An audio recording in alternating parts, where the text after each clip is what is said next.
Ahora vamos a ver cómo calcular un intervalo de confianza o estimación por intervalo. Repasemos los conceptos que vimos en el video pasado. Primero, el nivel de significancia es la probabilidad de equivocarse cuando hacemos la estimación. Queremos que sea pequeño y lo decidimos nosotros.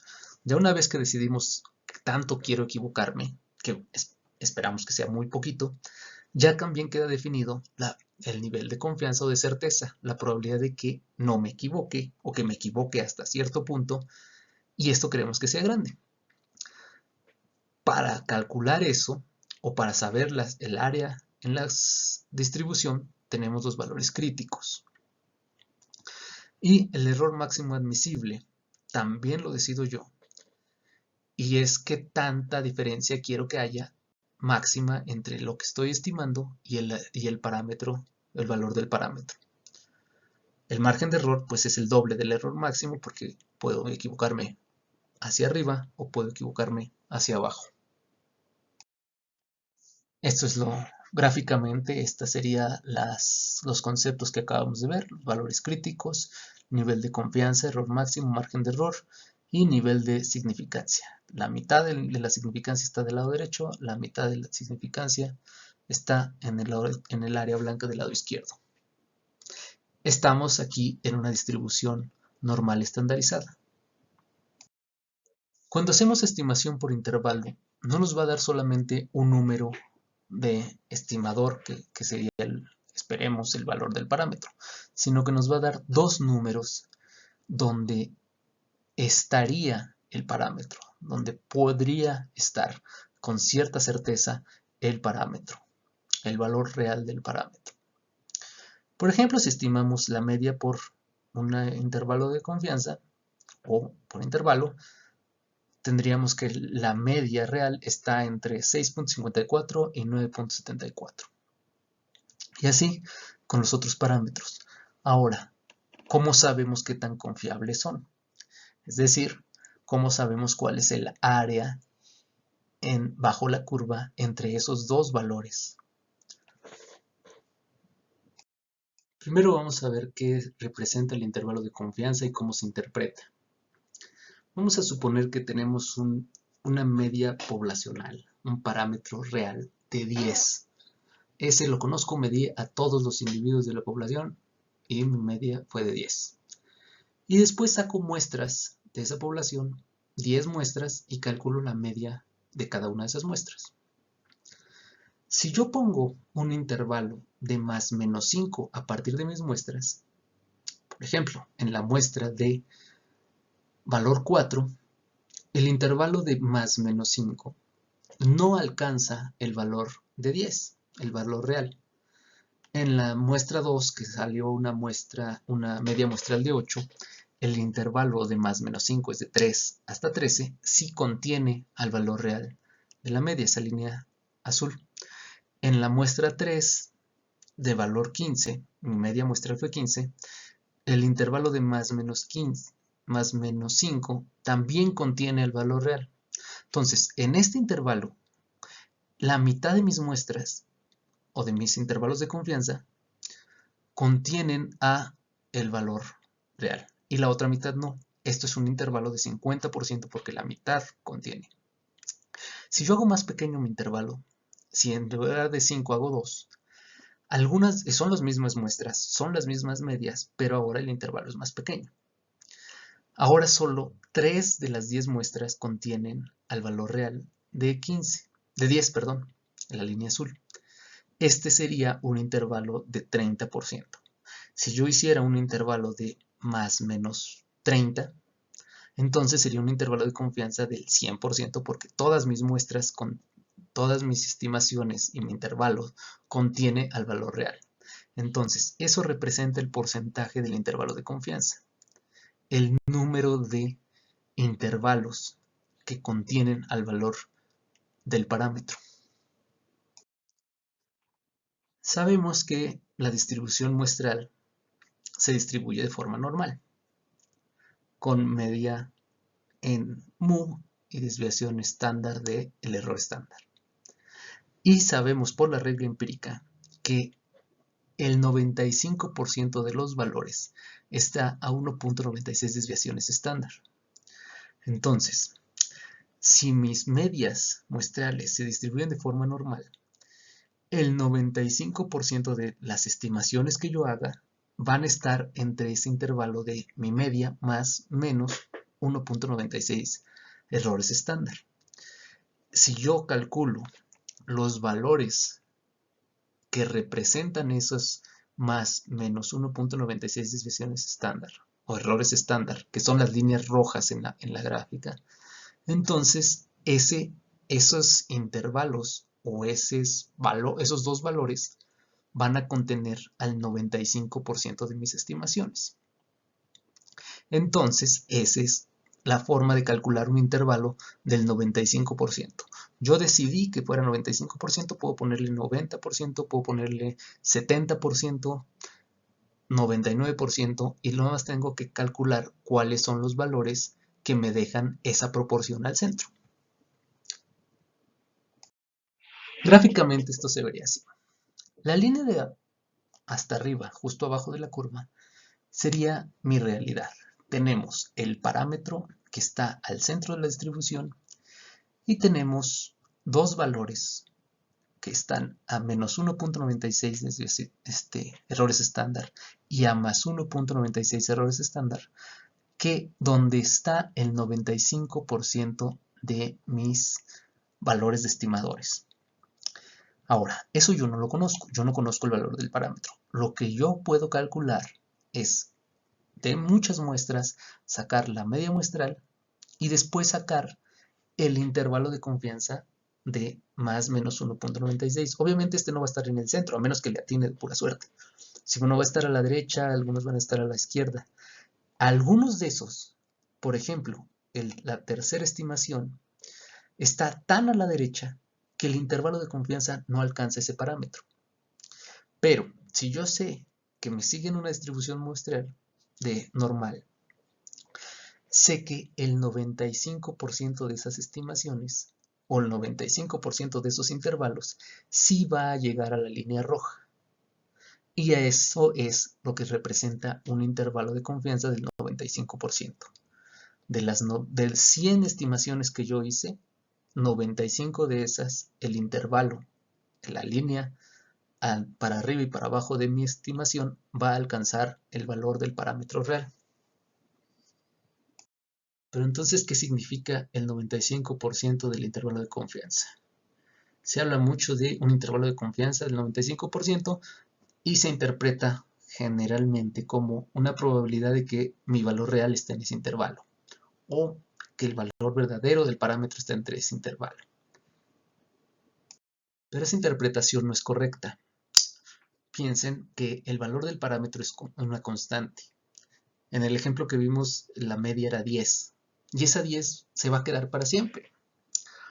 Lo que está variando son mis muestras y las medias que estoy calculando. El valor del parámetro no cambia. Entonces, ¿cuál es la probabilidad de que mi parámetro valga 11? Es 0. Que valga 12 es 0. Mi valor vale 10 y así se queda para siempre. Entonces, lo que está cambiando es las probabilidades de que mi intervalo alcance ese valor. No que el valor caiga dentro de mi intervalo, porque el valor no está moviéndose. Lo que estoy moviendo son las líneas. Entonces, la forma correcta de referirse a un intervalo de confianza es la probabilidad de que el intervalo contenga al valor del parámetro es del 95%.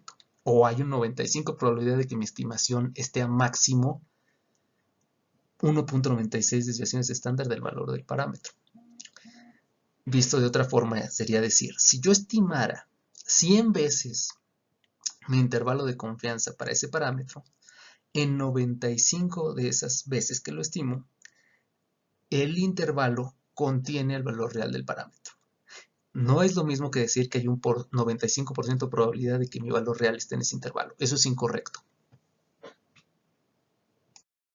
Podemos tener intervalos no solo del 95%, sino de cualquier porcentaje. Un intervalo de confianza del 50% quiere decir que si estimo 100 veces ese parámetro y le pongo un intervalo de cierto tamaño, el 50% de esos intervalos alcanzan el valor real. En esta gráfica el valor real es la línea verde y en las estimaciones rojas no alcanzaron esa línea, o sea, son malas estimaciones. El 50 sí y el 50 no. Este es un nivel de confianza del 50%. La probabilidad de que mi estimación alcance el valor real es del 50%. En un intervalo de confianza del 95%, es 95 de 100 estimaciones o de 100 líneas van a alcanzar ese valor, van a alcanzar el valor real de mi parámetro. Obviamente, para que esto suceda, tengo que hacer esa línea más grande. Si yo hago el intervalo muy pequeñito, entonces casi ninguno de mis intervalos va a alcanzar el valor real. Tendría que ser muy cercano mi estimación al valor del parámetro para que alcance mi intervalo al valor real. En este ejemplo, el intervalo de confianza es del 20%, solamente el 20% de mis intervalos alcanzan el valor real, los que están muy cerca de ese valor. Fíjense que en todas estas imágenes el tamaño de muestra es el mismo. Si yo quisiera un nivel de confianza muy alto, lo que tendría que hacer es poner una línea más grande. Entre más grande sea mi línea, mi intervalo de confianza va a aumentar y casi todos mis intervalos van a alcanzar el valor de la línea verde. Entonces, este sería un intervalo del 99% y aproximadamente 99 de cada 100 de mis estimaciones, de mis intervalos, va a contener al valor del parámetro. Como les decía en estos ejemplos, el tamaño de muestra es el mismo. Y lo que está cambiando es mi nivel de confianza o mi intervalo de confianza. Si mi intervalo de confianza es muy grande, mi nivel de confianza va a ser más grande. El nivel de que mi intervalo captura o alcanza el parámetro va a ser grande. Para tener un nivel de confianza grande necesito una línea grande, un intervalo grande. Entonces van a decir, pues hacemos intervalos de confianza gigantes para tener mucha confianza. Nuestro nivel de confianza sería altísimo. El problema es de que si hacemos un intervalo de confianza tan grande, una línea tan grande, nuestra estimación no es útil. Vamos a tomar un ejemplo de un analgésico. Yo quiero saber cuánto tiempo tarda en hacer efecto. Y el promedio de la muestra es de 45 y quiero un intervalo de confianza, quiero mucha confianza, casi 100%, entonces tendría que hacer un intervalo gigante. Puede decir un intervalo entre 1 y 360 minutos. Es casi seguro que mi valor real, o sea, el tiempo promedio real que tarda o el tiempo que me va a tardar en quitar está en ese intervalo, pero no me sirve de nada si voy a tardar desde 1 minuto o 360. Es decir, si yo tomo la medicina 100 veces, en el 100% de las veces se va a cumplir de que esté entre 1 minuto y 360 minutos, pero no me sirve saber eso. Si yo hago mi nivel de confianza muy pequeñito, o sea, o quiero un intervalo de confianza muy pequeño, mi nivel de confianza va a bajar, es una línea muy cortita. Por ejemplo, el tiempo promedio fue 45 y mi intervalo de confianza es de 10%.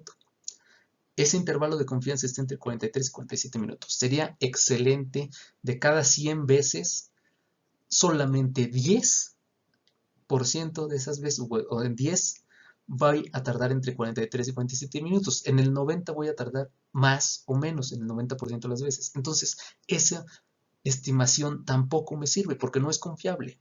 Solamente es confiable en el 10% de los casos. Lo que quiero es un nivel de confianza alto y un intervalo de confianza pequeño. Algo intermedio, que sea útil y que sea confiable. Algo como decir, bueno, el tiempo promedio que tarda la medicina en quitar el dolor es de 45 minutos, con una confianza del 95% de que va a tardar entre 35 y 55 minutos. Ahí ya tenemos una confianza alta del 95. Si tomo la medicina 100 veces, en el 95% de los casos va a tardar entre 35 minutos y 55 minutos en hacer efecto. Y entonces esa es una estimación útil. ¿Cómo podemos elevar el nivel de confianza reduciendo el intervalo de confianza, la línea, haciendo una línea más pequeña. El intervalo de confianza se calcula con los valores críticos de z y el error estándar. El error estándar se calcula, o en su fórmula, tiene al tamaño de muestra en el denominador. ¿Qué pasa cuando el denominador aumenta? El error estándar se hace muy pequeño y el intervalo sería muy pequeño. Entonces, si se quiere un intervalo pequeño y un nivel de confianza grande, lo que hay que hacer es reducir el error estándar. Para reducir el error estándar, se aumenta el tamaño de muestra. Un tamaño de muestra grande, error estándar pequeño. Error estándar pequeño, intervalo de confianza pequeño. En conclusión, un tamaño de muestra grande reduce el intervalo de confianza sin reducir el nivel de confianza. Vamos a ver cómo se ve esto gráficamente. Aquí tenemos estas gráficas que ya habíamos visto con diferentes tamaños de intervalo de confianza. Pero si se fijan, el nivel de confianza es el mismo. Ahora lo que se está modificando es el tamaño de la muestra. Si tenemos una muestra del tamaño 5 y para tener un nivel de confianza del 95%, necesitamos que esa línea sea muy grande. Si vamos aumentando el tamaño de muestra, mantenemos el nivel de confianza del 95% y nuestro intervalo, nuestra línea se va haciendo cada vez más pequeña. Idealmente, si tenemos un tamaño de muestra muy grande, vamos a tener una estimación confiable y además útil, precisa, donde el intervalo de confianza sea pequeño. Bueno, en este video vimos un concepto importante porque vamos a seguir hablando de qué es el intervalo de confianza. Vimos cómo interpretarlo correctamente y cómo se relaciona este tamaño del intervalo con el nivel de confianza y el tamaño del intervalo con el tamaño de muestra. Estas preguntas son las que podrían o las que deberían poder contestar después de ver el video. Si hay alguna duda, regresen a la parte donde está esto para revisarla.